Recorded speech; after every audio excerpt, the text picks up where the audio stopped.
네, 안녕하세요. 염승환 이사입니다. 자, 오늘 2025년 11월 10일 시장 함께 읽기 시작을 해보도록 하겠습니다. 자, 오늘 이제 월요일인데, 주말에 좀 좋은 뉴스들이 또 나왔어요.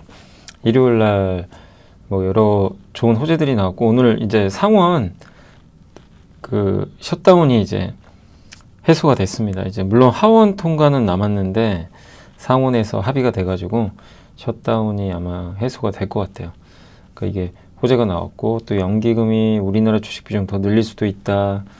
배당소득 분리과세 최고세율 35인데 이거 25로 낮춘다. 이제 각종 호재들이 이제 일요일하고 오늘 아침에 다 쏟아져 버렸습니다. 그래서 저희도 이제 저희 회사에서 이제 하는 투원투게더 이제 거기다가 아침에 장 시작 전에 이제 속보로 한번 올려드렸고요. 네, 그런 이제 영향들이 좀 있어서 오늘 출발도 좋았고 장중에 폭등하고 요새 시장은 그냥 이 중간이 없어요. 그냥 빠지면 팍팍 빠지고 오르면 막 급등하고 어려워요. 그래서 되게 대응하기는 어렵고 그래도 11월 한 달은 좀 쉬어갈 수 있다. 너무 흥분하실 필요는 없고요. 11월 한 달 정도는 좀 숨고르게 할 수 있다는 정도. 그러니까 빠지면 오르고 오르면 또 누르고 아마 이런 식으로 불규칙하게 움직임이 좀 나오지 않을까라고 생각은 하고 있습니다. 자, 이제 오늘 주요 내용들 한번 소개는 해 드릴게요. 일단 미국 상황하고 배당소득 분리과세하고 셧다운 상원 합의가 됐고요. 연기금이 국내 주식 비중 늘릴 수 있는 부분. 그 다음에 이제 K배터리 3사가 이제 요즘에 ESS 전환에 불 붙인다. 요게 이제 AI에 이제 필요해진 거죠. 그리고 기업이 좀 많은데 오늘 심택이 급락했는데 저 정도까지 빠질 건 아닌 것 같은데 좀 과도하게 빠지는 것 같고요. 실적 때문에 그래. 실적이 안 좋고요. 코스메카 코리아, 아모레퍼시픽, DLENC, 롯데정밀화학, 스튜디오 드래곤, 아이센서, CJ 프레시웨이, 유한양의 하나솔루션, 롯데관광개발, 넥센타이어까지 한번 설명을 드리고요. 그 다음에 이제 환율 얘기 2개 좀 해드릴게요. 반도체도 2가지 얘기가 좀 있고 그 다음에 서울복합개발분, 건설자재 이쪽 내용하고 그 다음에 요게 이제 엔터 쪽 얘기고요. 간단합니다. 요거 이제 정유 쪽. 정유 사이클 좋을 것 같다. 계속 그렇게 적어주셨고 공시는 대한항공, 삼성중공업, 아세아시멘트, 인카금융서비스, 디지털대성, 태광까지 한번 설명드리겠습니다.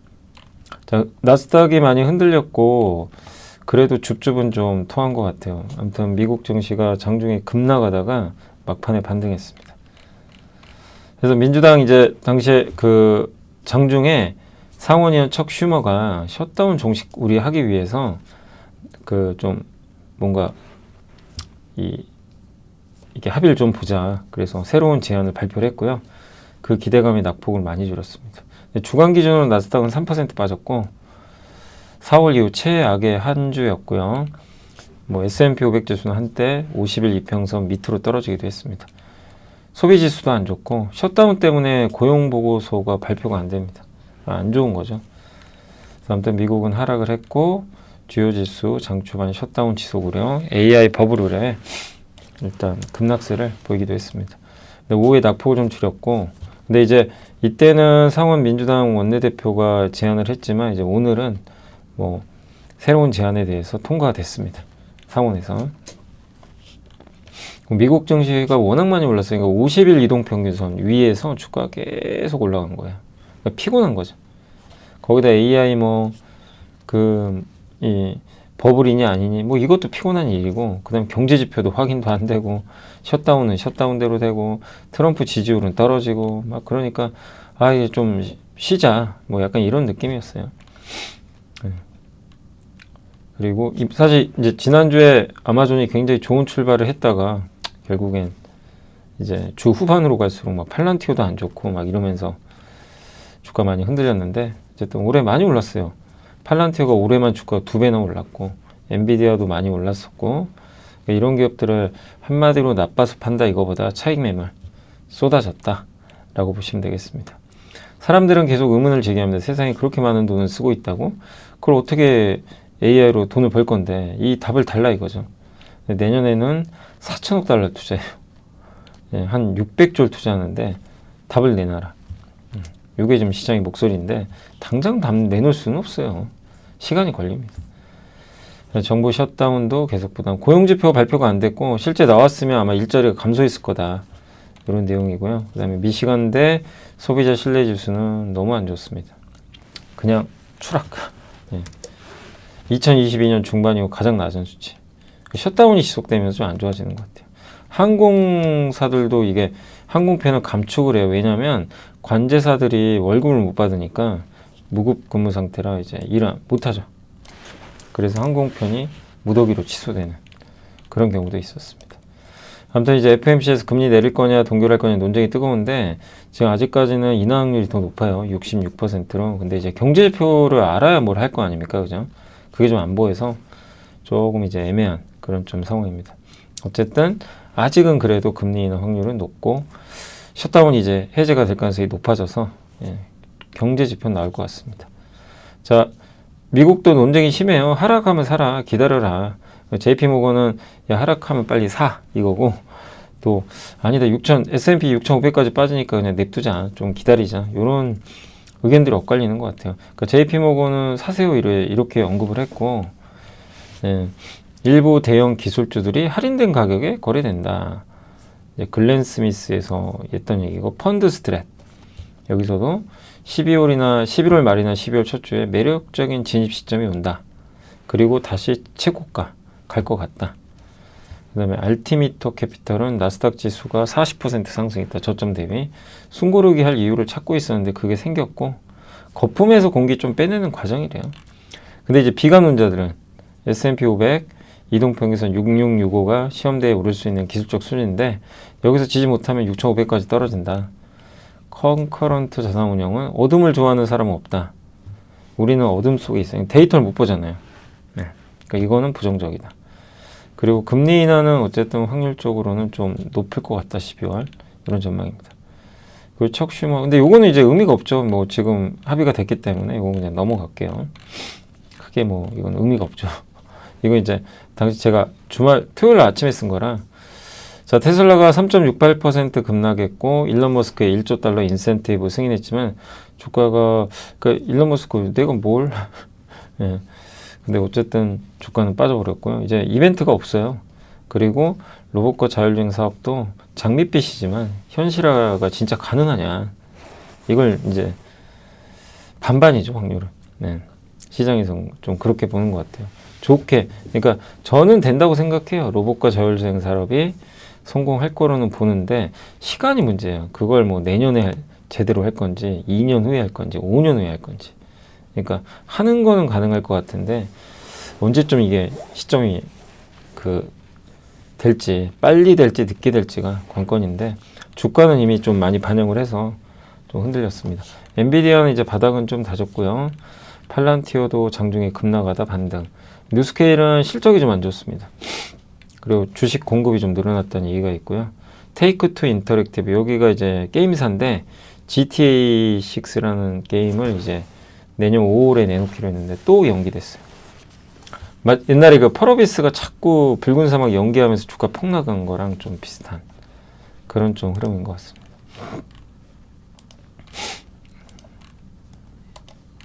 자, 그리고 이제 주요 이슈, 배당소득 분리과세, 이거 경향신문에서 단독으로 떴어요.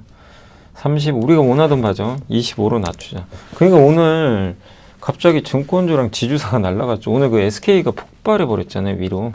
이게 이런 이유들 때문이죠. 그리고 그 다음은 자사주, 의무소각, 요것도 있겠죠. 그래서 이제 정부 정책 수혜주가 그냥 그렇게 좀 지지부진하다가 솟아버렸고요. 과세 대상은 현행은 이제 연간 2천만 원 초과 금융소득에 대해서 종합과세죠. 근데 이걸 분리과세 해주겠다는 거죠. 합산에. 그러니까 합산과세인데 이거를 별도로. 근데 이게 세율이 원래 35인데 25로 낮추겠다는 거예요. 긍정적 효과는 대주주들은 이 혜택을 많이 받겠죠. 그럼 대주주들이 적극적으로 배당을 하겠죠. 그럼 그 소액주주도 같이 효과를 받는 거죠. 주식으로 생활비 벌 수 있겠다. 이게 대통령의 생각이잖아요. 요걸 이제 일치하는 거죠. 근데 대주주 부자 감세라는 비판도 있어요. 근데 그들에게 부여된 혜택이 뭐 그들에게만 머무는 것이 아니라 소액주주에 이제 돌아가기 때문에 그래도 어쨌든 뭐 주식시장 가치 상승에 영향을 좀 줄 걸로 보고 있고, 셧다운 상원합의 됐고 이제 하원 통과를 해야 됩니다. 자, 연기금이 국내 주식 비중 늘릴 수 있는데 설명해드리면 지금 14. 원래는 국내 주식 비중이 14.9가 목표인데 현재 17% 넘어갔어요. 그럼 어떻게 돼요? 팔아야죠. 그럼 악재죠. 근데 재량껏 할 수는 있어요. 플러스 마이너스 3. 그래서 17.9까지 늘려도 아무 상관이 없어요. 괜찮아요. 근데 여기서 그러면 근데 거의 다 왔잖아요. 그러니까 더 사기는 어렵잖아요. 그럼. 근데 TAA 전술적 자산 배분이래요. 요 제도가 있나 봐요. 그러면 여기서 추가로 2% 내외에선 또 늘릴 수가 있대요. 그러니까 17.9에서 2%면 19.9죠. 그래서 그걸 쓸 수도 있대요. 그 카드를. 그럼 추가로 30절 더 살 수가 있다고 합니다. 그러니까 장 시작 전에 이런 호재들이 막 쏟아져서 이제 오늘 아침부터 주가가 뻥 튀었다 라고 보시면 될 것 같습니다. 그렇게 생각해 주시면 될 것 같고요. 그 다음에 이제 ESS 같은 경우는 K배터리 3사가 ESS 전환에 이제 불 붙인다. 이게 뭐냐면 이제 지금 미국에서 ESS가 지금 아주 뜨겁잖아요. 그래서 배터리 3사가 전기차 대신에 ESS용 이제 배터리로 전환 시도를 하겠다. 이렇게 좀 언급을 했고, LG엔솔은 이제 스텔란티스와의 합작법인 넥스트라 그 에너지는 캐나다 온타리오 여기 라인을 이제 LFP 기반 ESS 배터리 생산 라인으로 전환을 해서 연내 생산을 시작할 예정이고요. 이제 LFP까지 하는 거죠. LG엔솔은 이미 지난 2월에 LFP 기반 ESS 전용 기지로 전환이 됐고 양산을 이미 하는 걸로 알려져 있죠. 삼성 SDI가 이제 협의 중에 있죠. 테슬라 3조 원짜리 이미 뉴스가 나왔고 그 삼성 SDI도 LFP를 내년에 아마 할 걸로 예상을 하고 있습니다. 그래서 테슬라가 지금 삼성과 LG에 골고루 주는 거죠. 예. 그 삼성 SDI도 추가 공급을 좀 받을 걸로 보고 있고 이번 2차 발주의 배경에는 높아진 AI 인프라 투자 유지되는 대중국 배터리 관세가 있다. 그러니까 배터리 중국산을 쓰면 이제 규제 들어가잖아요. 관세를 물어야 되니까 보조금도 안 줘요. 네. 그런 내용들이 있고 삼성 SDI 이번 협의와 함께 EU, 테슬라 외에도 미국 업체로 이제 납품을 또 추진 중에 있다고 합니다. 근데 이런 삼성 SDI의 이런 ESS 쪽은 서진 시스템이 아마 조립을 해서 주는 걸로 좀 알려져 있죠. 예. 어쨌든 이제 배터리는 삼성 SDI가 하고 요 사업 전체도 아마 삼성 SDI가 하겠죠. 하고 외주는 이제 서진 시스템이 담당을 할 가능성이 있는 것 같습니다. 그래서 삼성 SDI가 최근 3분기 실적 발표에서 NCA 기반 LFP 말고요. 요거는 이제 올해 가동이 여기 들어가는 양극재는 포스코 퓨처엠이고요. LFP는 LNF가 합니다. 그렇게 보시면 되겠고 ESS 생산 능력을 연 30기가 수준으로 확대하겠다. 그리고 SK온은 상대적으로 조금 신중합니다. 일부 물량만 ESS용으로 하겠다. 그래도 안 하는 건 아닌데 조금 늦긴 하죠. 소극적이. ESS 시장은 일단 커질 걸로 보고요. 배터리 산업이 축에 이제 자동차에서 인프라로 넘어가는 거죠. ESS는 정부 정책과 기업들 투자에 따라 달라지니까 경기 민감도가 조금 낮은 편이죠. 시장은 확대될 걸로 보고 있습니다. 여기서 제일 중요한 건 중국이 못 들어간다는 거, 한국이라는 거. 그 점에서 높은 점수를 줄 수 있는 것 같습니다. 그래서 한번 좀 말씀을 드려봤고요. 그래서 뭐 배터리도 논란은 되게 많아요. 뭐 지금 팔아야 된다, 지금 더 사야 된다, 아니다. 뭐 논란은 많지만 어쨌든 제가 봤을 때는 핵심은 배터리 쪽에 어쨌든 핵심은 ESS가 성장하는 건 분명한 것 같아요. 그 부분에서 우리가 잘 ESS 이 밸류체인 쪽은 옥석 가리기를 잘하면 좋을 것 같습니다. 자, 심택이 좀 오늘 많이 빠졌는데 일단 이 영업이익의 기대치보다 43.6% 하회한 거예요. 어닝 쇼크가 나왔어요. 금구리 같은 원재료 이건 뭐 어떻게 할 방법이 없는 거고 저부가가치 공법이 텐팅 공법이 있고 그 다음에 제가 이름이 기억 안 나는데 아무튼 그 심택의 공법이 하나 더 있거든요. 네. 용어가 갑자기 기억 안 나네. 아무튼 텐팅과 다른 기법이 하나 있어요. 네. 그래서 저 텐팅 기판이 좀 저수익성이에요. 그러니까 저게 비중이 올라가니까 수익성이 안 좋아진 거죠. 일본 자회사는 적자 났고. 그 3분기 좀 아쉽다. 그래도 소캄2, GDDR7 등 차세대 AI 메모리 기판 매출이 내년 상반기부터 본격화되니까 AI 기판 투자 포인트 여전히 유효하다. 서지범 오강훈 연구원님도 고부가 입한 DDR5 등 판매 업종 수익성 확대를 기대한다. 수준 증가하고 있고 가동률도 올라간다. 실적 변동성은 일단 불가피해도 26년 계단식 성장을 기대한다. 이런 내용입니다. 그러니까 주가가 사실 이게 한번 볼까요? 심텍이 진짜 엄청나게 올랐죠. 예. 네, 보시면요, 어마어마하게 올랐어요. 쭈쭈쭈. 예. 15,000원짜리가 4배 갔어요. 4배. 예. 이제 그 상황에서 갑자기 두둑에 맞아버린 거죠. 예. 그래서 좀 이제 기간 조정 보이겠죠. 바로 가긴 좀 어렵고요. 저렇게 되면. 예. 그러나 그 AI발 그 수혜는 이게 끝난 건 아니거든요. 끝났다고 보기는 어렵죠. 자, 좀 시간이 이제 좀 필요한 상황이고요. 자, 코스메카 코리아 실적 너무 잘 나왔습니다. 국내 매출 57, 영업이익 21, 닥터멜락신 요게 틱톡에서 1등하는 제품이에요. 요거 만들어주고 있고 특히 미국 잉그로드랩 요거 아시죠? 요 회사는 상장이 돼 있고 여기가 225% 성장했어요. 굿 몰큘레스죠. 굿 몰큘레스 매출 확대가 지속되고 있고 토토와 미국 법인이에요. 그러니까 잉그로드랩 코리아는 잉그로드랩은 저기 인천에 있고 저기 미국 토토와 이게 두 개 공장 갖고 있어요. 아마존 최대 히트 제품 생산 효과 당분간 이어진다. 교보증권의 권유중 닥터멜라신 필샷 제품 대량 수주가 실적 성장 핵심 요인이다. 단숨에 닥터멜라신이 탑2 고객사로 부상했다. 잉그로드랩 코리아의 미국 공장 토토와는 그간 부진했는데 이번에 흑전했어요. 30억. 예. 그래서 멕시코, 캐나다 등 인근 미국 지역에서 생산하던 지역 인디 브랜드들의 미국 내 생산, 그러니까 미국에서 만들어 달라고 하는 거죠. 요게 이제 공장이 있으니까 수주를 좀 받은 것 같고요. 주가는 큰 움직임이 없었대요. 중소제조사의 실적을 확신하기 못하기 때문인 것으로 보인다. 예. 소형 인디 브랜드 고객이 많기 때문이다. 그러니까 변동성이 크다는 얘기죠. 그래도 잘하고 있습니다. 그래서 코스메카 코리아는 이번 실적 화장품 쪽의 주인공 중에 하나다. 이렇게 봐야 될 것 같고 닥터멜락신을 제조하는 게 의미가 있죠. 아모레퍼시픽은 이제 코스알엑스 펩타이드 아이 패치가 틱톡샵에서 히트를 치고 있고 9월 톱3 스킨케어 등장했고 코스알엑스가 좀 부진했잖아요. 이게 좀 해소되는 분위기예요. 그래서 아마존 채널 문제 해결됐고 4분기 행사도 정상적으로 열릴 것 같고 예. 그래서 사업 구조조정 이렇게 리밸런싱 하면서 뭔가 방향성은 잘 잡아가고 있다. 턴어라운드 시작됐다. 이런 내용이고요. 그 다음 라네즈 고성장하고 있고 에스트라도 성장이 가파르다. 면세도 일본과 동남아 관광이 좋았다. 중국도 최악은 지났고요. 네. 코스알엑스의 신제품 아이패치 인기가 급상승 중이다. 라는 내용입니다. 그래서 제일 문제가 코스알엑스였는데 여기가 뭔가 이제 바뀌고 있어요. 분위기는. 이 점은 좋은 것 같고요. DLNC의 숫자는 좋아요. 근데 가이던스를 낮춰버렸어요. 네. 그래서 주가에 좀 안 좋았습니다. 지금 당장 실적은 좋은데 플랜트 수주가 좀 없어요. 수주가 좀 부진하고 주택이익률은 조금 회복이 되고 있다라고 보시면 되겠습니다. 메리츠 문경용호님은 주택 총이익률이 17.4. 그러니까 주택 쪽은 실적도 괜찮아요.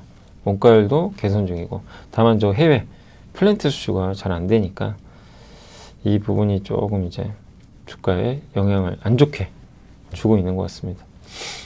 어쨌든 실적은 잘 나왔고요. PBR도 0.3배밖에 안 되고 원자력 모멘텀도 갖고 있죠. 근데 뭔가 모멘텀이 있어야 좀 올라가겠죠. 롯데정밀화학은 실적 잘 나왔습니다. ECH 페인트의 원재료로 쓰이죠. 외형 성장과 적자 축소. 그리고 ECH 가격 올랐고 내년에 손익분기점까지 대폭 축소될 것 같다. ECH 적자가. 3년간 이어져온 염소 계열의 대규모 적자 사이클이 드디어 끝나간다. 이런 내용입니다. 25년 말 셀룰로스 증설하고 이게 특수 화학이죠. 예. 셀룰로스가 아마 우리가 먹을 수도 있을 거예요. 이 알약 같은데 이렇게 알약 보면 끝 곁에 코팅돼 있죠. 예, 어떤 막들이 이제 그런 거 우리가 먹을 수 있잖아요. 그런 거 이제 그래서 그런 걸 만드는 이제 소재가 셀룰로스입니다. 내년 영업이익 좋을 것 같고 중국을 중심으로 진행됐던 ECH의 글로벌 증설 사이클이 끝나간다. 피크아웃한다. 뭐 듣던 중 반가운 소식이죠. 주가는 여전히 싸죠. 예. 그래서 잠깐만요. 제 기업 분석 다 했나? 잠시만요. 갑자기 하다 말았네요. 스튜디오 드래곤도 최악은 지났어요. 이번 실적 안 좋았지만 터닝합니다. 왜냐하면 작품 수가 늘어나요. 수목 드라마 재개하고 한알령도 해제되면 더 좋고, 그러니까 조금 인내할 필요 있고. 지식이 복리로 쌓이는 투자 정보, 믿음 가는 투자 정보 파트너 투원투게더 오픈. 투원투게더란 LS증권에서 제공하는 서비스로 투자자들에게 다양한 정보를 빠르고 정확하게 전달하고 모든 투자자의 성공 투자를 함께 하기 위한 투자 정보 컨텐츠 서비스입니다. 투원투게더는 투원 HTS, 투원 MTS, 사용하는 매체 어디에서나 접속이 가능합니다. 투원투게더 어떤 컨텐츠를 제공할까요? 해외 이슈는 미국 시장 마감 시황, 해외 수급, 해외 증시 일정, 해외 뉴스 등 주식시장 흐름 파악을 위한 해외 시황과 이슈들을 알려드립니다. 시장 읽기는 주요 뉴스 요약, 뉴스 해설, 뉴스 연계 종목 등 주요 뉴스에 대한 빠른 요약과 관련 이슈에 대한 정보를 알려드립니다. 종목 톡톡은 수급 특징주에 대한 분석과 투자 아이디어, 실적 속보 등 종목에 대한 다양한 정보를 알려드립니다. 보고서장은 리서치센터에서 발행하는 보고서, 모닝미팅, 공시, 그리고 증권사별 종목에 대한 요약 정보를 알려드립니다. 주식 배우기는 함께 배우기, 투자 상식 등 투자자들이 알아야 할 전문 지식과 투자 칼럼 및 자료에 대한 정보를 알려드립니다. 투원투게더와 함께 성공 투자를 만들어 보세요. 그 아이센스는 이번에 핵심은 연소결당 측정기잖아요. 다른 게 아니라 이거는 잘 돼요. 매출액이 708%나 올랐어요. 3월 또 6월에 유럽에서도 무보정 제품 출시됐고, 그래서 올해 누적 매출이 124억이거든요. 시즌 연소결당 측정기 연간 가이던스가 150억이니까 무난히 아마 할 것 같고, 네. 국내에선 또 동아이스티가 판매를 해주는 부분도 있다고 합니다.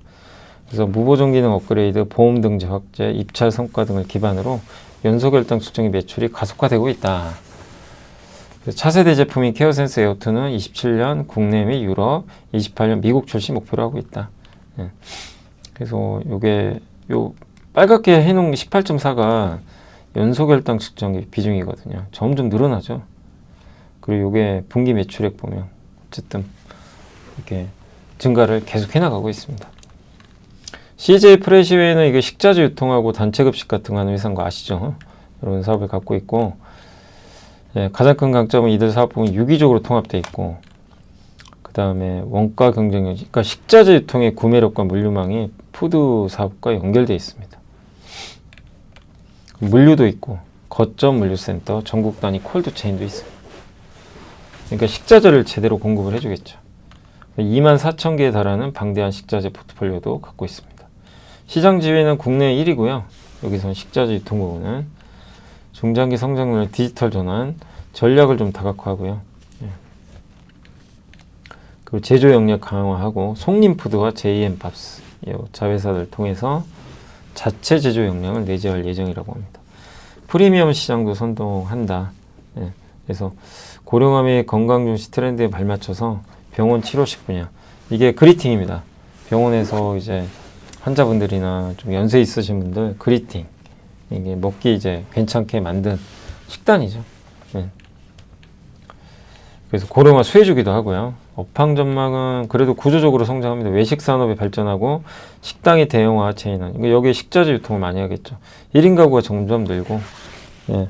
또 HMR 시장도 가정용 간편식 시장도 확대되는 부분은 긍정적이다라고 적어 주셨습니다. 그래서 CJ 프레시웨이 한번 말씀드렸고, 근데 다울투자증권에서 이번에 실적 나왔는데 영업이익 기대치에 부합했고, 예, 푸드서비스 식자재 매출액이 15.6, 단체급식도 10% 이렇게 잘 나온 것 같습니다. 프레시원은 합병했거든요. 그래서 채널 통합은 완료가 됐다고 합니다. 그래서 26년부터 물류 상품 구매 등에서 시스템 통합이 진행되면, 이게 이렇게 되면 비용이 줄겠죠. 그 외식업 이렇게 지표 돌린 거 보이시죠? 외식비 지출 전망도 거의 고점 왔어요. CJ 프레시웨이 이제 식자재 유통 매출액 추이, 예, 보면 이렇게 쭉 올라오죠. 예, 식자재 유통 전체. PER은 5.5배밖에 안 되고 저평가돼 있고. 예. NH의 이제 한승현 연구원님은, 그러니까 지금 유한양행이 라즈클로즈가 폐암 치료제죠. 그래서 요거를 지금 이제 2032년에 매출 470달러로 지금 목표로 하고 있는데 3분기 로열티 매출이 39억 원으로 근데 너무 아직은 아쉬워요. 여기서 받는 돈이 얼마 안 돼요.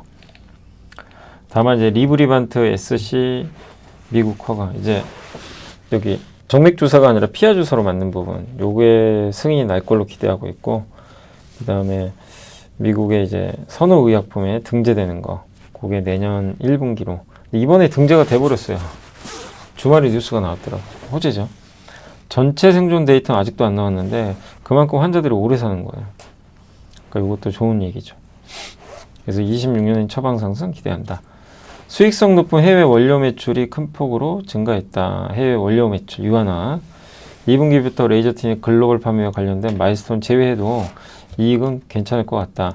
원료 이렇게 수출이 증가하는 거는 이 에이즈 치료제죠. 에이즈 예방약, 예즈투고 판매가 고성장하고 있다고 합니다.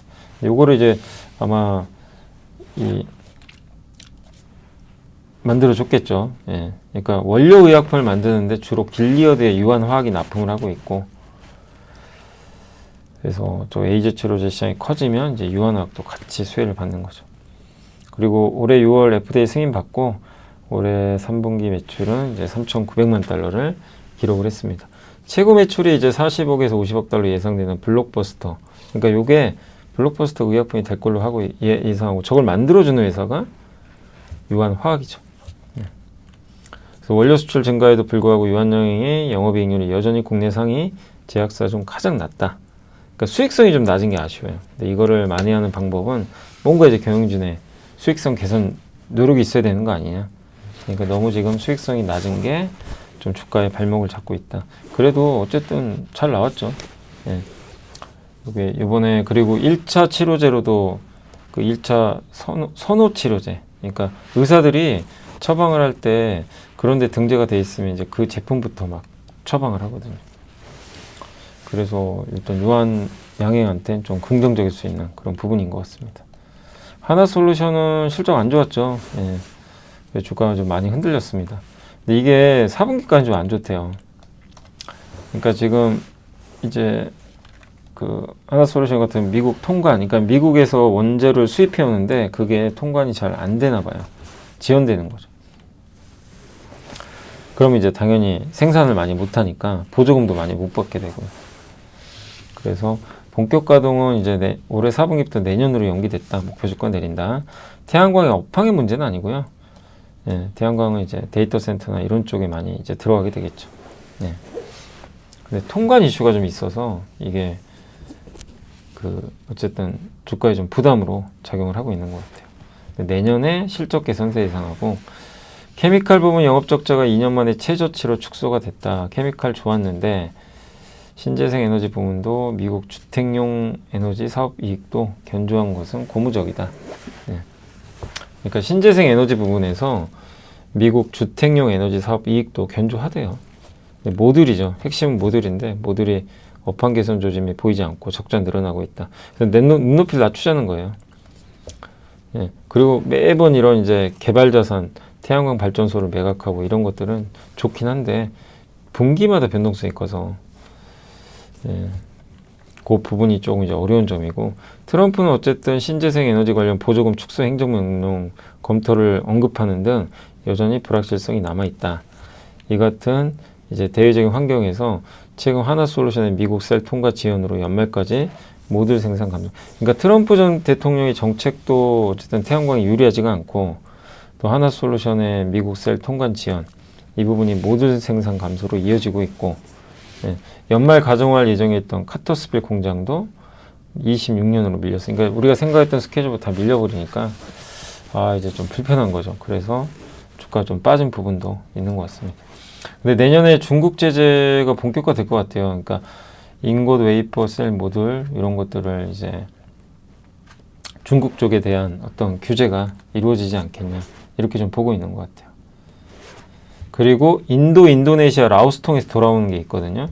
그것도 아마 그 관세 때리지 않겠냐. 그래서 최종 관세 결정이 이번 2분기에 나온대요. 여러모로 우리나라 태양광 업체들은 지금은 좀 안 좋아요. 지금 보시면 이렇게 뭐 하나솔루션도 그렇고 조금 실적 추정도 어렵지만 일단 그래도 내년에는 이런 요인들 때문에 개선 가능성이 높다. 그래서 시간은 조금 필요하다는 건 염두에 두시면 되겠습니다. 자, 롯데관광기업, 하나증권의 이기훈, 김현수 연구원 3연속 실적 서프라이즈에도 여전히 싸다. 예, 드디어 빚을 갚기 시작했고 구조적인 성장이에요. 매출 이번에 역대급 나왔고 호텔 매출은 감소했지만 그 호텔에 연계돼서 카지노 하려고 호텔 오는 사람들도 있거든요. 그게 절반가까이 이제 그 정도까지 늘었나 봐요. 이제 그 룸을 이제 카지노를 위해서 넘겨줘야죠. 이제 그런 부분이 좀 있었다. 그래서 호텔 부분 매출이 좀 감소했다. 이렇게 보시면 되겠고, 이건 카지노를 위한 거죠. 그래서 오히려 카지노 매출은 65%나 급증했습니다. 그리고 카지노 고객에 활용되는 호텔 룸 비중이 원래 31인데 이번에 거의 50%, 49%가 가파르게 증가했다. 이렇게 돈 잘 벌면 연간 현금흐름이 3천억, 장기 차입금은 8천억이 넘는데 이거를 아마 28, 29년에 다 갚을 걸로 보고 있습니다. 어쨌든 꾸준하죠. 드라백, 칩으로 바꾸는 비용, 방문 개수 꾸준히 늘어나고 있습니다. 인정하자, 경쟁력이 차이다. 어쨌든 탑픽은 롯데관광개발이다. 9월은 연휴가 없었는데도 5만 9,050명이 방문하고 드로백도 2,933억 원으로 역대 최대를 기록했다. 네, 라고 되어 있습니다. 어쨌든 이제 중국인도 무비자 입국 시작을 했고 여러 면에서 긍정적인 효과를 기대하고 있습니다. 이익 기여도가 높은 카지노에서 고성장 이어지고 있다. 이런 내용입니다. 네. 넥센타이어도 요새 분위기 좋았죠. 지금도 이익 증가 구간에 진입합니다. 3분기 실적 괜찮았고요. 원재료값 떨어지고 판가 오르고 관세율은 하락하고 여러 부분에서 긍정적인 효과가 나왔던 것 같습니다. 그래서 영업이익 추정치를 내년을 13% 올려버렸어요. 현재 주가 너무 싸죠. PER 3.5배, PBR이 0.2배예요. 아니 뭐 돈을 못 버는 기업도 아닌데 너무 과도한 좀 할인을 받고 있는 것 같습니다. 신영에서는 중국의 미국산 대두 수입 중단에 따른 농업용 타이어 수요 부진, 북미 대형 트럭 수요 타이어 부진. 이쪽은 넥센과는 무관한 시장이에요. 크게 영향 안 받습니다. 그래서 저쪽이 좀 안 좋은데 그러다 보니까 가성비 뛰어난 그 2위 그룹 있죠. 국내 및 도요 등 일부 일본 업체들이 좀 유럽과 북미에서 양호한 매출 성장을 올리고 있다. 그런 내용입니다.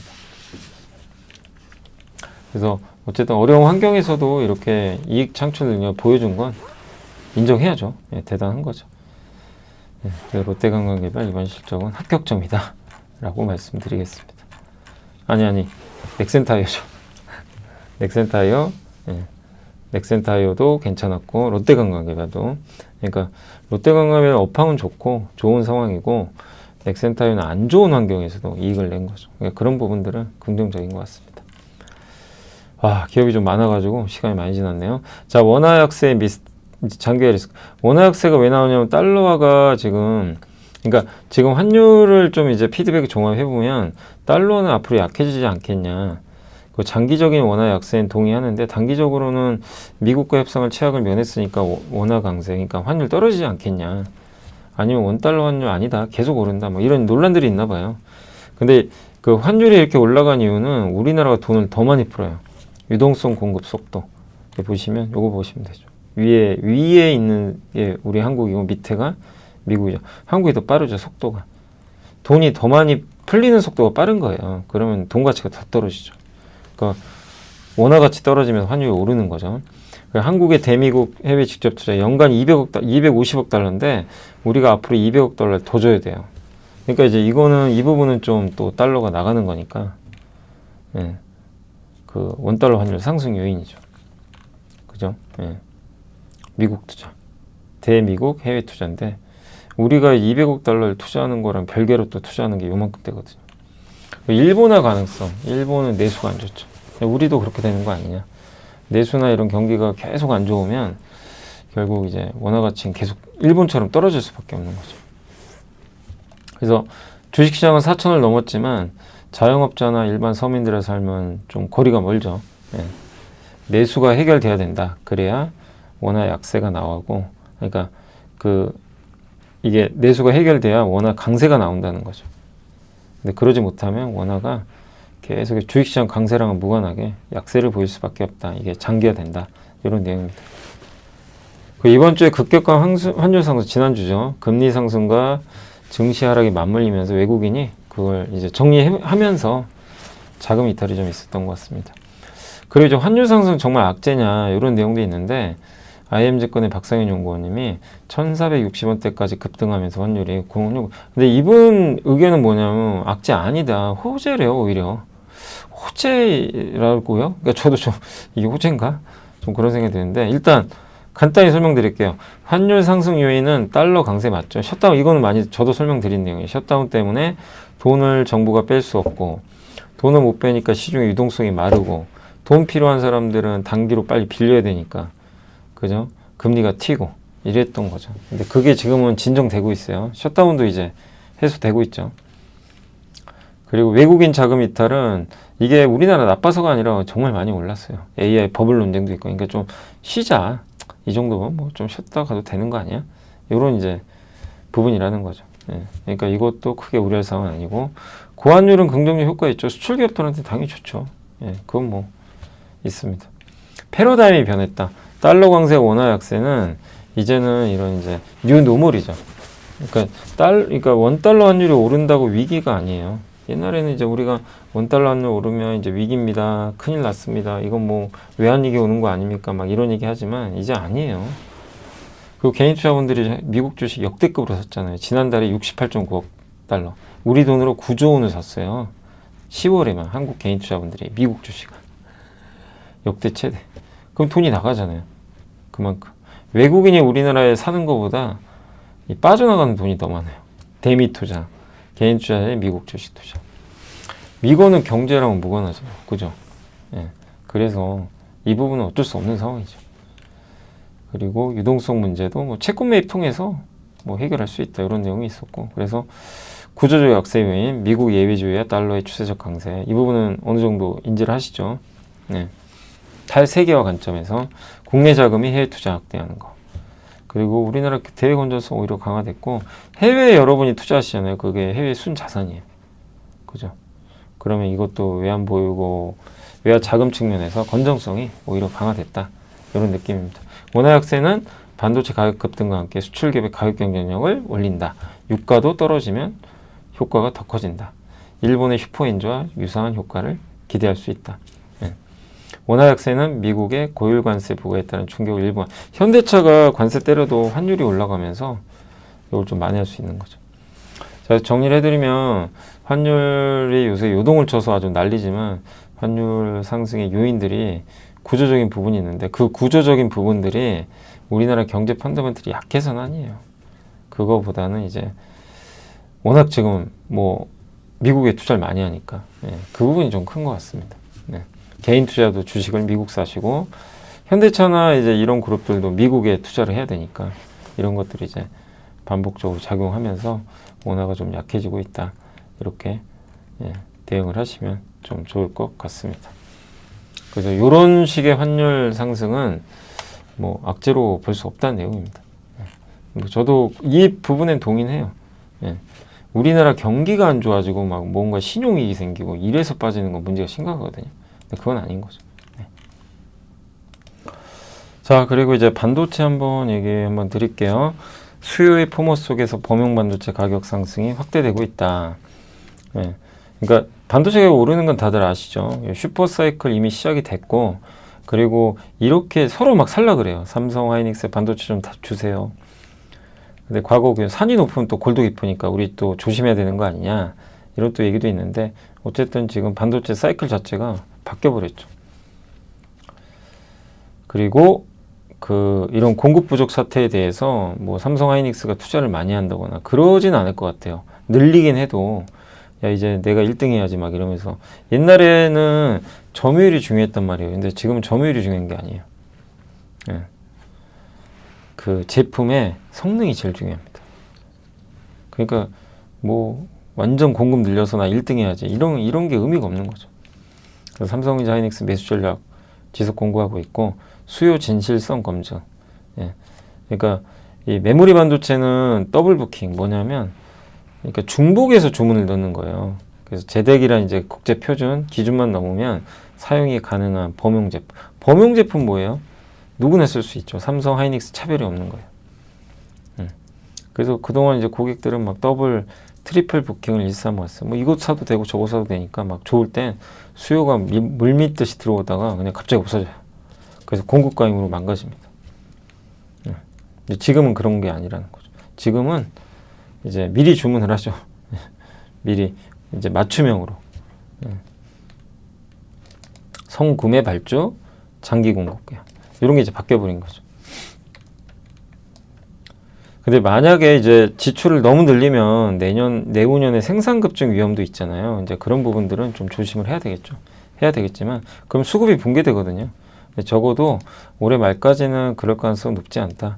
이렇게 보고 있고 대다수는 내년 상반기까지는 큰 문제 없을 걸로 보고 있어요. 그래서 공급과의 시그널을 아직은 연내 표출하기는 어렵다. 세 가지 위험은 수요의 오더컷. 갑자기 AI 투자가 멈추는 거예요. 우리 좀 쉬었다 가자. 그러면 이제 충격이 나오겠죠. 또 공급과잉 시그널, 중국 반도체 부상. 근데 이 세 개 다 지금 당장 가능성 꽤 높아 보이진 않습니다. 자, 반도체 소부장 뛰어라 뭐 이런 내용인데 선수주 후 증설입니다. 그러니까 완전히 바뀌었죠. 수주 원래는 먼저 짓고 만든 다음에 수주 받거든요. 그게 아니에요. 수주 먼저 주고 그걸 보면서 이제 공장을 만드는 거죠. 그러니까 수요 예측이 쉬워졌죠. 이게 수요 예측이 좀 가능해졌죠. 그러니까 이건 소부장한테도 좋을 것 같고요. 비즈니스 모델의 변화는 메모리 제조사의 자본 지출 계획 수립에도 긍정적이다. 그러니까 1에서 3년 수요가 예측 가능성이 확보돼 있어요. 고객사들이 있으니까. 그래서 과잉 투자할 요인이 떨어지는 거죠. 그리고 D램 현물가, HBM이나 이런 것들 때문에 오르고 있고, 그 다음에 고객사들은 이거 물량 혹시 없어질까 봐 2, 3년 단위로 장기 공급 계약을 맺고 있어요. 수년간의 보수적 투자로 공급 여력이 턱없이 부족한 상황과 맞물려서 시장의 주도권이 이제 공급자에 메모리, 삼성, 하이닉스, 마이크론이 이제 왕이 된 거예요. 그래서 연산의 시대에서 메모리 시대로 한번 그때 함께 배우기 위해서 보여드렸죠. 지난주 토요일 날 메모리가 왕이 되고 있습니다. 그래서 향후 수년간 이어질. 그러니까 도대체 그럼 이제 이거예요. 언제까지 좋아질까? 요 고민이거든요. 저는 이제 그때도 말씀드렸지만 반도체 적어도 내년 상반기까지는 낫지 않겠냐. 이렇게는 일단 보고는 있습니다. 최근 메모리 제조사들이 강조하는 자본 지출 절제는 단순히 투자를 축소하겠다는 게 아니라 예측 가능한 수요에 기반해서 공급 과잉을 유발하지 않는 최적의 증설. 요겁니다. 그러니까 단지 이제 좀 투자 줄여볼까 이게 아니라 예측 이제 수요가 예정돼 있잖아요. 거기에 맞춰서 이 정도 하면 공급 과잉이 안 나오겠지. 이렇게 해서 최적의 증설을 잡는 그런 줄. 그러면 이게 사이클 진폭이 낮아지고요. 그 피크아웃이 들어가게 되는 거죠. 여기 평택 캠퍼스인데 여기 인프라 구축 완료됐고 장비 입고 진행 중이고 내년 상반기 여기서 또 발주 나올 겁니다. 인프라 구축 끝나면 발주 나오거든요. 그 다음에 요거는 장비 셋업 끝났고, 그리고 요거는 하이닉스입니다. 이제 청주 공장. 그래서 이미 사실 뭐 테스나 VM 같은데 발주가 됐어요. 그리고 내년 이제 상반기에 램프업 이제 본격 가동 들어가고요. 그러면 소재나 부품사도 좋아지겠죠. 그리고 27년 5월에는 용인. 요게 하나 남았어요. 그때 대규모입니다. 전 세계 최대 반도체 단지예요. 저걸 지어요. 2차 장비 사이클 또 나오겠죠. 그런 내용입니다. 삼성전자는 AI 수요에 적극 대응하기 위해서 원비, 원시 공정 중심의 선단 투자를 시행할 걸로 보이고 있고, 하이닉스는 이제 청주 공장 M15X 팹에 조기 오픈 위에 장비 반입 시작했다. 용인 클러스터 일정을 좀 앞당기고 있다. 이런 내용입니다. 그리고 26년 삼성전자 하이닉스의 D램 신규 투자는 월 11만 장, 그리고 월 10만 장에 달할 걸로 좀 추정을 하고 있고요. 이러한 증설 사이클이 26년에 정점을 찍고 마무리되지는 않을 것 같다. 이어진다는 거예요. 샘 알트만이 월 90만 장 달라 그랬죠. 삼성전자가 월 65만 장, 하이닉스가 53만 장. 이제 이거에 거의 맞먹는 걸 한 기업이 달래는 거죠. 그러니까 좀 황당하기도 하지만 달라고 했던 거죠. 그리고 소부장 기업들이 이제 좀 주가 상승 동력은 새로운 국면에 진입했다. 이런 내용이고요. 그동안 삼성 닉스만 너무 갔는데 소부장도 좀 보자는 그런 내용입니다. 그래서 앞으로 실적 추정치도 올라갈 것 같고 투자도 해야 되니까 또 역대급 데이터 센터 투자 사이클이잖아요. 그래서 소부장도 같이 좀 움직일 수 있는 그런 분위기는 언제든지 나올 수 있는 것 같습니다. 그런 내용이고요. 그래서 이 전례 없는 규모와 길이의 성장 사이클은 산업 전체의 기대치를 높이고 과거의 잣대로는 설명할 수 없는 밸류에이션, PER 확장을 정당화하는 결정적인 요인이 될 거다. 이런 내용입니다. 한마디로 지금 본 적이 없는 사이클이에요. 그러니까 더 무섭고 더 올라가면 더 올라가고 우리가 끝은 모르는 거죠. 그래서 저도 말씀드린 게 가격을 보지 말고 사이클을 보라는 얘기입니다. 중간중간 잔파도는 있지만 그냥 사이클 보고 끌고 갈 건 끌고 가는 거예요. 이게 국내 소부장 비메모리 공급 현황 및 추진 사항입니다. 그래서 이런 그 내용들 한번 참고하시면 되겠습니다. 이런 기업들이 있고요. 뭐 우리 옛날에 다 공부 한 번씩 했던 그런 기업들입니다. 반도체 워낙 많이 해서 모니가 IPS는 증착 장비 만들고 파운드리에도 공장이 들어갑니다.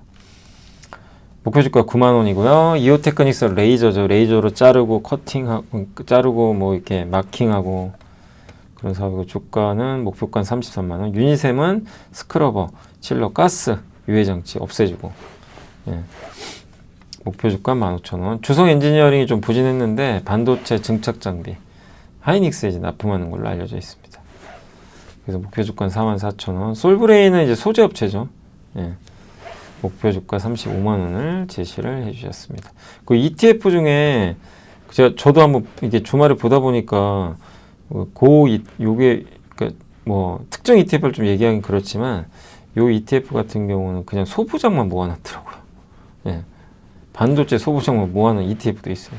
왜냐면 대부분 삼성 닉스를 넣는데 여긴 그러지 않습니다. 그냥 그러니까 이제 어떻게 보면 나는 소부장이 좋다 그런 분들은 ETF가 대안이 될 수도 있겠죠.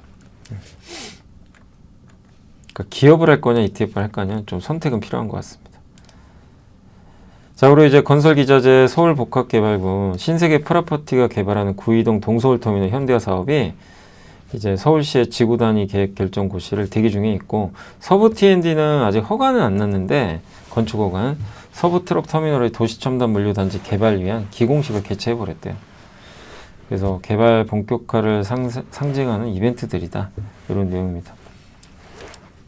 그래서 이런 어쨌든 이제 부지들을 이용해서 개발을 해서 돈들을 좀 벌 수 있겠죠. 이거는 신세계하고 서부 T&D 아시죠? 이런 쪽에 긍정적이지 않겠냐라고 생각을 하고 있습니다.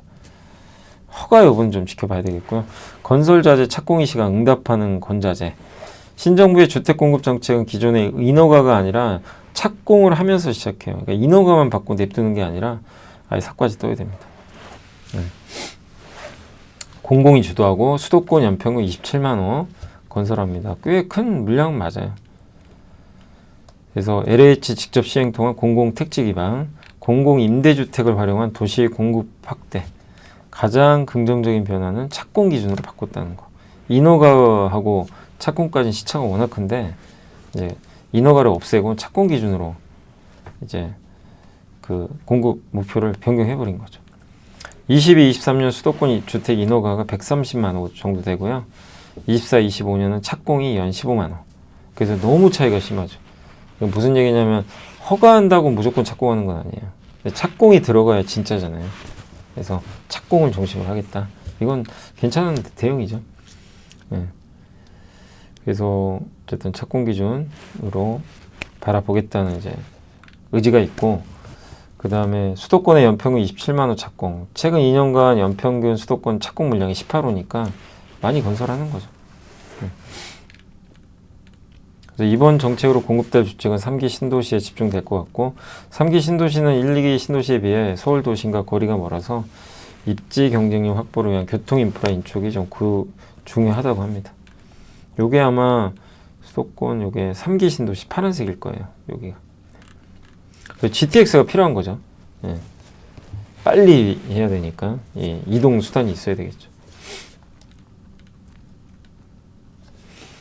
그래서 신도시로 성공했던 데가 분당, 판교, 광교인데 도심 접근성이 좋았고 자족 기능이 있어야 되고 일부 우수한 학군. 그런 거를 또 갖출 가능성도 있죠. 이런 부분들이. 그래서 건설 자재 이제 밸류체인인데 뭐 이게 건설할 때 뭐 시멘트부터 들어가요. 시멘트, 골조, 외장 설비, 내부 마감, 설비 입자, 준공 건설 이렇게 있는데 이런 식으로 좀 돼 있다라고 보시면 되겠고, 이번 공급 정책은 시장 중심의 구체적인 방안이 있기 때문에 건설 자재한테 좋을 것 같다, 이런 내용입니다. 그래서 단기로는 착공 초기에는 시멘트 들어가죠, 레미콘하고. 중기에는 이제 창호나 바닥재, 벽재. 그래서 당장은 시멘트 업종 보자, 이런 내용입니다. 주가도 저평가돼 있고요. 네. 그리고 수도권 생활 폐기물 직매립이 금지됩니다. 그래서 시멘트 소속로에서 유연탄을 넣어서 시멘트를 만들어요. 떼워서. 유연탄을 써야 되면 비용 들죠. 대신에 저 수도권 생활 폐기물을 그 유연탄 대신에 놓고 태워버려요. 네. 그럼 비용이 적게 들겠죠. 네. 폐기물 처리도 해주고 뭐 여러모로 유리하죠. 이런 부분들이 아직 주가에 반영은 안 됐습니다. 네. 순환자원 사용을 또 확대하라는 그런 내용도 있고요. 이렇게 순환자원을 활용해서 여기 시멘트 있죠. 요거를 이제 가열시켜 가지고 쓸 수 있게 뽑아내는 거죠. 저런 것들을 이제 원료로 넣어가지고, 그래서 보통은 플라스틱, 타이어 버려진 것들, 유연탄을 원래 떼어야 되거든요. 그게 아니라 저걸 떼우는 거죠. 그리고 아세아 시멘트, 그래서 여기 좀 적어주고, 아세아 시멘트 여기 단가고요. 꾸준히 올라왔죠. 판가. 근데 Q가 안 늘어요. 이게 물량. 주택 공급이 팍팍 늘어야 되는데, 근데 이제 내년부터 늘 걸로 보고 있고, 어쨌든 시멘트는 반드시 건축이나 토목 현장에 필요하죠. 네, 제조 원가의 30% 차지하는 유연탄 가격도 안정적이고, 네. 순환자원으로 대체하는 부분, 이 부분도 순환자원 많이 쓰면 아세아나 한라시멘트 같은 기업들은 원가 부담이 해소되겠죠. 그래서 아세아시멘트는 시멘트사 중에 유일하게 주주환원 정책을 또 공식화했기 때문에 주주환원도 잘할 수 있다라는 내용으로 보시면 좋을 것 같습니다. 그래서 건설 건자재 한번 말씀드렸고, 엔터 쪽은 약속의 2026년 뭐냐면 엔터와 레저죠. 투자 포인트 결국 실적 가시성인데 내년에 뭐 당연히 BTS 오잖아요. 그죠? 네.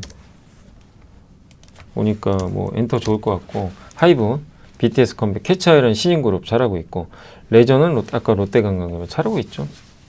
카지노, 현지 인력을 활용한 이제 높은 모객력, 호텔 룸이 비어 있으면 호텔로 카지노 고객들을 이제 유치시켜서 영업을 또 해서 수익을 올리고 뭐 그런 구조로 지금 잘 가고 있는데, 어디까지 성장할지 모르지만 롯데관광도 정말 잘 성장을 하고 있습니다. 그 다음 화학은 이제 정유주가 좋다는 얘기인데, OSP가 원유를 우리나라에 수출할 때 하는 단가예요. 그럼 우리 정유주 입장에선 사우디에서 원유 받을 때 단가 떨어지면 좋잖아요.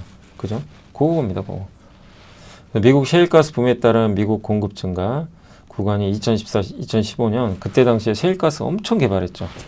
그러다 보니까 그때 막 공급이 넘쳐가지고 사우디가 어떻게 했냐면 OSP를 낮춰버렸어요. 그때는 마이너스까지 갔어요. OSP가. 그럼 적자잖아요. 그런 적도 있었어요. 너무 공급이 넘치니까 점유율을 뺏기면 안 되니까. 근데 이번에 이제 오펙 플러스가 감산 완화하면서 그러니까 증산하는 거죠. 원유 시장에 공급 과잉이 생기고 있고, 러시아, 이란 제재로 중동 원유를 서로 사려고 하고 있어요. 저 러시아, 이란보단. 그러니까 우리 수요 많네. 그러면 우리 감산 더 하자. 아니, 증산 더 하자. 물량 늘려서 팔 수 있을 때 팔자. 이런 느낌이죠. 그럼 공급이 늘어나겠죠. 그러니까 많이 파는 걸 선택하겠다는 거예요. 가격을 포기하고. 그래서 옛날에 2014년 말에 SOL 주가가 37,500원에 13만 원 간 적이 있어요. 요거랑 비슷한 상황이었어요. 네. 그래서 그리고 유가가 $80에서 폭락했는데, 그럼 정유주 못 올라가야 되잖아요. 아니었어요. 주가는 올라갔어요. 2배나. 네. 결국 정제마진. 이게 원재료 비용이 떨어지죠. 사우디에 사오는 OSP가 떨어지면 SOL이 사오잖아요. 그러면 이 원재료가 일단 가격이 떨어지잖아요. 판가는 만약에 올라간다. 그러면 이익이 팍 늘어나는 거죠. 그런 구조예요. 그래서 OSP 인하는 수혜다. 유가가 떨어져도 너무 우려하지 말자. 이런 내용으로 보시면 될 것 같습니다. 자, 그래서 이제 오늘 이제 뭐 할 수 있는 보고서는 다 한번 정리를 해드렸고, 그 공시를 하고 마무리를 지어야 되겠습니다. 자, 대한항공의 L3 해리스 서브 컨트랙트 요거 따냈는데, 뭐냐면 그 경보기예요. 경보 맞나요? 예. 항공 통제기. 저기 이제 이거를 사령관이로 이제 그 하늘 위에 떠 있는 사령관이죠. 막 지휘 통제하는 거죠. 그 항공기 L3에서 만드는 거를 이제 대한항공이 이제 같이 투입돼서 사업을 하는 거죠. 그러니까 협력업체가 되는 거예요. 요걸 만드는 협력업체가 된다. 이렇게 보시면 되겠습니다. 그래서 개조하는 건데 3, 4, 5기 국내 개조 분야를 담당한다고 합니다. 이게 3조 원짜리고요. 나눠서 수주를 받게 되겠죠. 레이더 겸 지휘소로 불리는 비행기다. 대한항공은 이런 것들을 많이 좀 개조하거나 개발한 능력을 갖고 있습니다. 그래서 정비, 유지, 보수 뭐 이런 쪽에서도 이제 또 개조 사업까지 새로운 먹거리를 계속 찾고 있다. 다만 본업이 좀 좋아야 되는데 그게 조금 시간이 걸리는 것 같아요. 내년엔 아시아나항공 합병하니까 뭐 시간의 문제가 아닌가 싶고요. 삼성중공 유조선 2척 따냈습니다. 그래서 올해 상선 수주는 48억 달러로 목표 83% 달성하는데 성공을 했습니다. 수주 잘하고 있습니다. 특히 LNG 운반선 내년에 수주가 많을 것 같아요. 왜냐하면 프로젝트들이 진행이 되면서. 그다음 아세아 시멘트 아까 말씀드렸죠. 근데 요거는 주식 소각 발표가 있었습니다. 이제 주주 환원한다고 했기 때문에 이건 넘어갈게요. 시멘트 가격이고요. 그리고 주가는 싸죠. PBR이 0.41배. 네. VIP 자산운용이 7.99%, 연간 주주환원 수익률, 배당이 4.32, 자사주 소각하는 비중이 2.2. 이거 더하면 6% 넘죠. 네. 그러니까 주주환원 잘해주고 있고, 인카금융 서비스는 이제 보험 플랫폼이죠. 보험을 여러 개 모아다가 거기서 이제 판매를 하는 그런 서비스를 제공하는데, 여기 사장님이 20억이나 샀습니다. 꾸준히 사더라고요. 그 다음에 디지털 대성도 김희선 사장이 6,800만 원, 6,800원 정도에 5천만 원어치 들어왔고, 태강은 베어링 자산운용 국내 대표 자산운용사인데 여기가 지분을 또 늘렸습니다. 5.05에서 6.09%까지 지분을 확대했으니까 참고해 주시면 감사하겠습니다.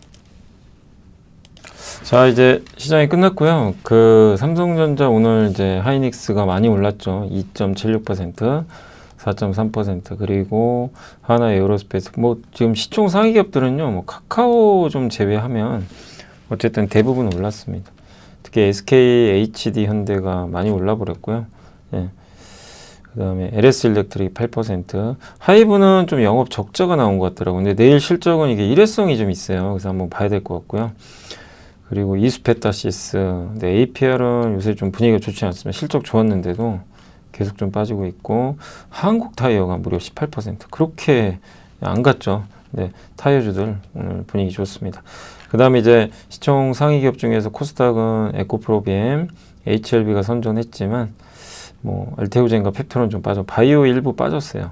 비만 쪽은 좀 안 좋았고, 그 다음에 소부장은 좀 엇갈립니다. 심텍은 좀 실적 때문에 빠졌고, 하나마이크론 오늘 마이너스 11 빠졌고, 또 오르는 거 올라요. TCK 같은 거. 그러니까 완전히 그 소부장도 차별화, 파크도 5% 올랐고, 그죠? 그래서 서로 간에 완전히 다른 움직임들이 계속 이어지고 있습니다. 오늘 이오테크닉스도 6%나 올랐거든요. 네. 그러니까 개별 기업마다 실적이나 이런 거에 따라서 변동성이 계속 커지고 있는 것 같습니다. 코스피 쪽에서는 오늘 한국타이어가 급등, 대덕전자, SK 뭐 지주사 다 급등해 버렸고요. SKC도 급등, 증권주 오늘 특히 좋았습니다. 반면에 오늘 하이브, 뭐 LG노텍 이쪽은 조금 빠지는 그런 모습이 나왔습니다. 그다음에 이제 코스닥 쪽은 오늘 그 실리콘2가 실적 좋았어요. 예. 그리고 테스 많이 올랐고요. 반도체도 잘 갔어요. 이오테크닉스, 원희가 IPS, ISC 다 분위기 좋았습니다. 리노공. 근데 심텍 폭락, 하나마이크론 폭락. 인그루드랩은 실적 좋았는데 오늘은 좀 빠졌고, 네. 그래서 좀 되게 막 종목별 변동성은 심했던 것 같습니다. 그리고 오늘 이제 외국인들 오늘도 팔았어요. 근데 오늘은 기관이 많이 샀어요. 오늘 개인들은요, 시장 올라오니까 사실 매매 이번엔 좀 잘 하셨죠. 이렇게 내려올 때 왕창 사시고 올라가니까 팔아버리고, 역발상 매매는 잘 하시는 것 같습니다. 네. 이게 오늘 DB하이텍도 실적 좋았고요. 정유주, GS가 오늘 GS가 날라갔어요. 증권주 오늘 다 좋았습니다. 예. 타이어, 예, 오늘 불 뿜었고, 그러니까 넥센타이어, 한국타이어가 이제 대표죠. LPG 쪽 GS가 좋았고, 그리고 냉각, 액침 냉각 쪽 여기도 좋았습니다. 석유화학이 근데 오늘 좋았어요. 대한유화, 뭐 롯데케미칼, 뭐 그렇게 못 가던 회사들이 오늘 좀 많이 갔고, 금호석유는 아직은 좀 생각보다 그렇게 많이 못 가는 것 같아요. 지주사 오늘 완전히 폭발했습니다. 효성, GS, SK, 네. DL까지 다 올라갔고, 은행주, 이게 정부 정책 기대감이죠. 그래서 오늘 정말 많이 올랐는데 카카오, 네이버는 부진했다. 전체 섹터에선 유일하게 부진했던 섹터인 것 같습니다. 그래서 오늘은 그냥 지난주에 뭐 너무 시장 안 좋았잖아요. 막 많이 흔들리고 지수가 6% 빠졌으니까 그걸 만회하듯이 한 절반 정도 그냥 쭉 올려버렸다.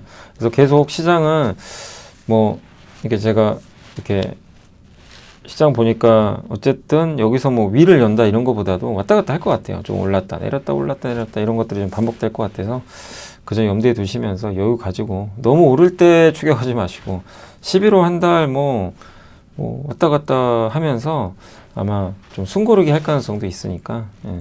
그래도 다행히 일단 셧다운 이제 해소되겠죠. 예, 이 부분은 좀 긍정적인 것 같습니다. 그래서 일단 오늘 시장은 급등했다. 네, 오늘 아주 잘 끝났다. 그러나 실적에 따라서 약간 기업마다 차별화는 되게 심하긴 하다. 이렇게 말씀드리면서 마무리를 짓도록 하겠습니다. 자, 저는 또 내일 이 시간에 찾아뵙겠습니다. 감사합니다.